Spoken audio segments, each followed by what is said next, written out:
Gracias por esperarnos. Estamos con Daniel Adler. Les contaba en el inicio, Daniel es un experto en seguridad, formado en el ejército israelí.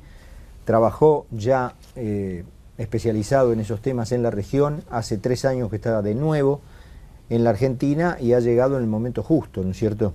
El otro día yo me quedaba muy preocupado, les contaba ayer, cuando hablamos con Federico Pinedo, el diputado del PRO, que me dijo que la Argentina ya tiene territorios directamente, que eso es, uno lo veía en las noticias de otros países, a cargo del narcotráfico, tomados por el narcotráfico. Daniel, gracias por estar acá. Un placer, Carlos. Así que bueno, ya la primera consulta está lanzada, ¿es así, digamos? Definitivamente. Argentina es un país, está incluso remarcado por la ONU, es el tercer exportador de cocaína más grande del planeta. Vemos una relación directa entre el narcotráfico, el delito y la violencia. Los delitos no solo crecen en números, sino también en intensidad, en violencia, por así llamarlo.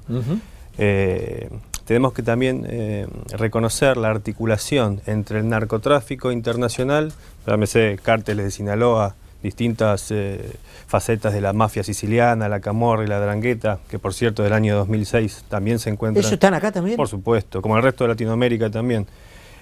Pero es muy importante recalcar... ¿La mafia siciliana está acá en la Argentina?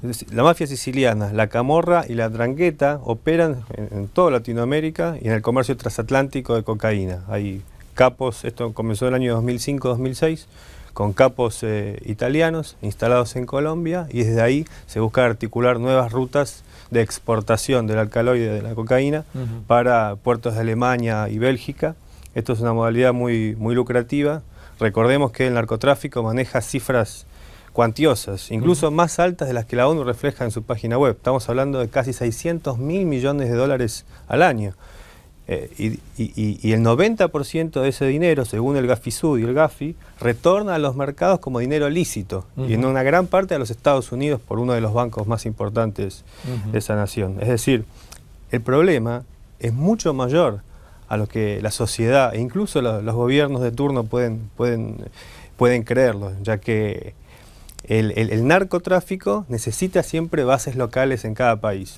Y también, Carlos, si me permite, quisiera de alguna forma dar ese reconocimiento, negativo por supuesto, que el narcotráfico entendió realmente el significado de la palabra globalización comercial, mucho mejor incluso que algunos estados de la región. Y el narcotráfico siempre se apoya en las bandas delincuenciales locales, a nivel internacional. En este caso, hablando de la Argentina, narcotráfico y cárteles internacionales buscan bandas locales para que estos le den protección y logística. Como contraparte, los cárteles pagan mitad o una gran parte de esa actividad con dinero y con droga. Los dineros son billetes de 500 euros y droga, que la droga es revendida, y ahí es donde hay una estela de nuevos consumidores completamente dañinos. ¿Y corrupción, digamos, connivencia del poder público hay? Es absolutamente necesario. No habría penetración del narcotráfico sin intervención local. Y aparte del narcotráfico, corrompe lo que toca, y es importante reconocerlo, porque reconocer esta clase de problemática aporta el 50% de la solución. En cambio, el taparlo, como hacen algunas naciones, lo que provoca es más caldo de cultivo para y acá, el desde que estás, la impresión que tenés es que la Argentina está en la onda de tapar o en la onda de reconocer. Bueno, nosotros, más que impresión, trabajamos siempre con resultados y con estadísticas. Nuestra empresa cuenta con un observatorio de análisis delincuencial, el cual está en la mitad del mundo, justamente en el Ecuador, en la ciudad de Guayaquil, en donde tenemos información sistematizada de 9 países constantemente, entre ellos la Argentina. Partiendo de la base de que en la Argentina casi un 80% de las víctimas de delitos opta por no realizar la denuncia ante la policía, ante el Ministerio Público.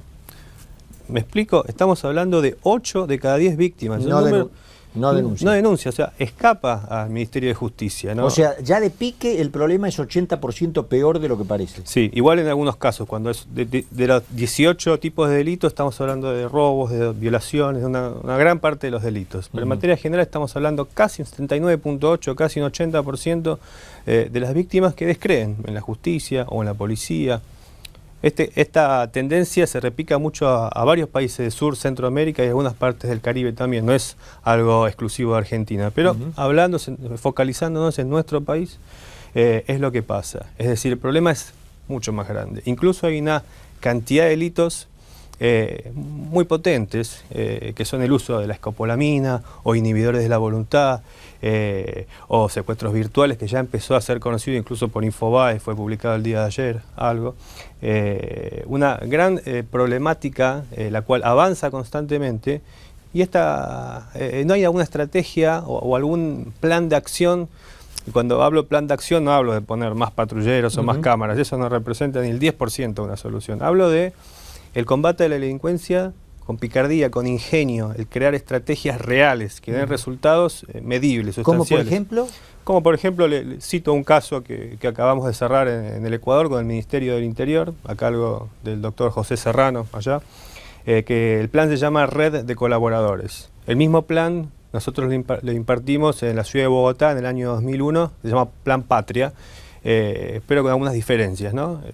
Yo quiero aclarar que nuestra temática laboral es brindar soluciones a gobiernos y también a corporaciones, por eso constantemente realizamos planes y para eso tenemos una unidad que recopila información ciudadana, ¿no? Justamente ese 80%, dependiendo del país, para ver la problemática actual. Volviendo al punto que me preguntó, este plan de red de colaboradores crea microcircuitos barriales, vecinales, incluso interacción con líderes sociales y con gremios en general. Por ejemplo, en el Ecuador estamos utilizando el gremio de taxistas, gremio de camioneros y gremio de la seguridad privada, combinada también con 11 universidades, que todas estas personas, estos integrantes, realizan denuncias anónimas ciudadanas localizadas, previo un plan de capacitación a cada uno de ellos para... ¿Se los denuncian a ustedes? Se lo denuncia al Ministerio Público. La denuncia es vía GPRS, es decir, por un botón celular, los smartphones, los teléfonos inteligentes, en donde una primera denuncia va al, llamémosla comisaría, ahí se llama, tiene otro nombre, pero a la comisaría más cercana, con copia a nuestro departamento de operaciones, para fiscalización. El ciudadano recibe, primero que todo, un código de denuncia, el cual siempre es anónimo, ¿no? Pero el ciudadano puede hacer seguimiento de esa denuncia y comprobar que su esfuerzo tiene resultado.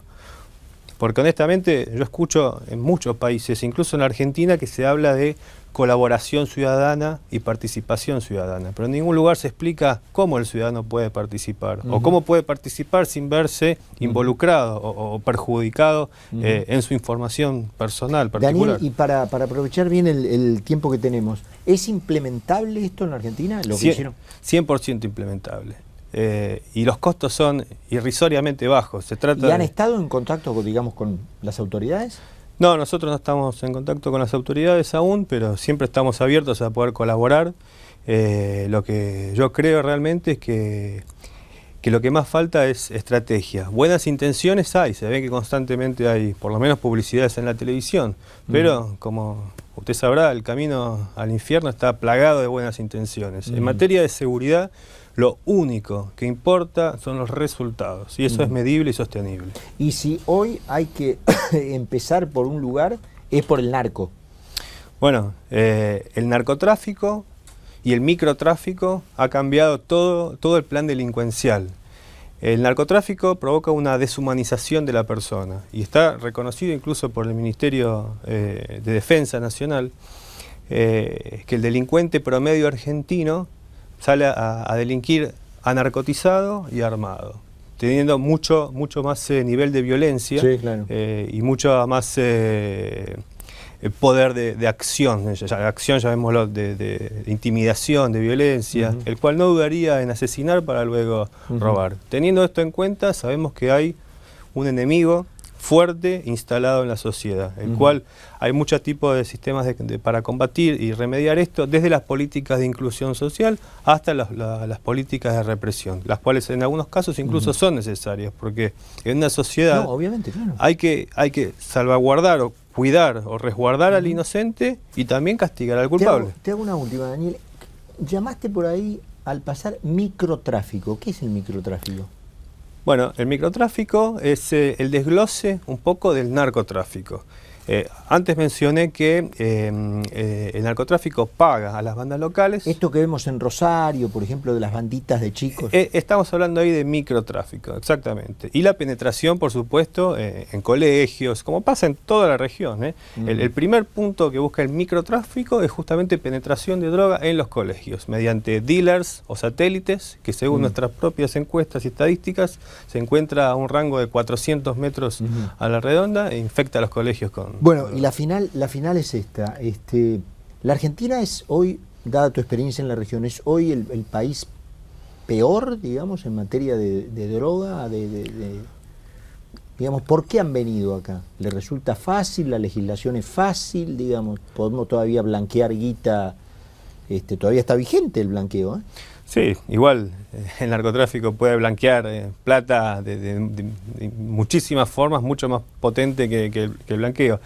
Bueno, en Argentina lo que se ve es que sí hay buenas intenciones, pero hay un bajo resultado, acompañado de una muy débil política preventiva, como decía creo que el doctor Barre.